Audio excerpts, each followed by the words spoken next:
everyone, Jess here, and thanks for tuning into this week's episode of Recall.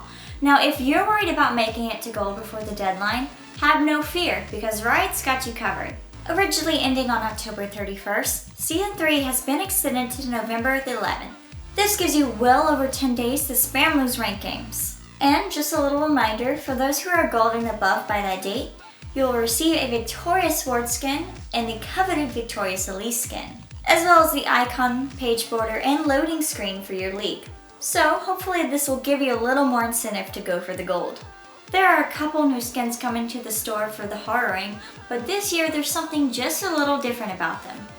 Normally, your Horror Ring skins would be only available for a limited time. However, Riot has said that they will be switching some things up this year. Haunted Syra and Officer Vi will be permanent skins up for grabs. Instead of making these legacy skins, they'll be in the store well past the event. This year's Lunar Revel skins will be legacy, however, meaning you'll have to grab them while you can. You can also add to the mystery of Horror Ring with the new gifting feature, properly called Mystery Gifting. There was a lot of confusion about how this program worked at first, but Riot has laid it all out for us. Gifting will cost 490 RP per gift. Doing this will unlock a skin for a friend of your choice, for any champion that they own. This will only include skins priced above 520 RP. Any skin above that is up for grabs, including the returning legacy skins or the ultimate skins. This gifting system is only available for the Horror Ring, and is being considered for the future. Riot held an AMA on Reddit with a ton of new information. They touched base of everything from this year's Horror Ring event, to store improvements, and possible veteran awards. In the introduction, Riot broke down what the e-commerce team will be aiming for in 2014. Veteran awards are the big discussion. There may be something for the community at the end of the year, but we're not 100% sure if it's based on lifetime RP purchases. But they are planning on having an evolving summoner icon that changes once you hit an RP threshold. We can also expect the store to be a more pleasant experience with store improvements. They will be adding a purchase via web feature, so you can take a vacation without worrying about missing great deals or a limited skin. We also discovered for the fate of limited skins. Udyr stated that Riot will likely create very few limited skins, or perhaps none at all. This means your chance at having a super rare skin will actually go down.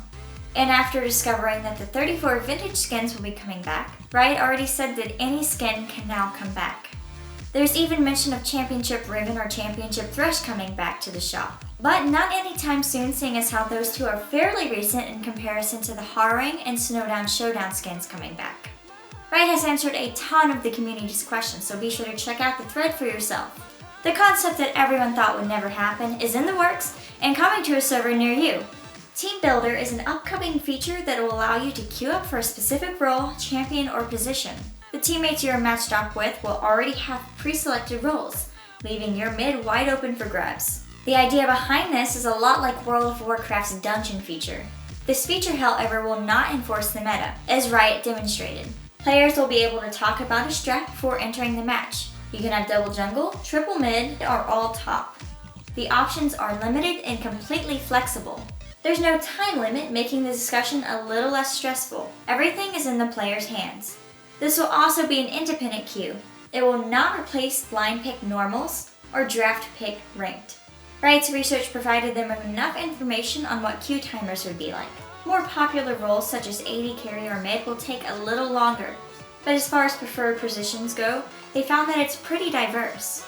Also, with the amount of people playing League at any given time, the queues would be nowhere near WoW's timers. And that's mostly speaking of the damage roles. This is obviously still in testing, and there's much more consideration to go into how this will work. But opinions are split in half on whether it's a good or bad idea. So what do you think about this new champion select design? Do you think it will be utilized correctly, or will it lead to the downfall of queues? Personally, I have to wait and see what it's like for myself. Thanks for tuning into this week's episode of Recall, and be sure to check back in next week for all of your latest League of Legends news.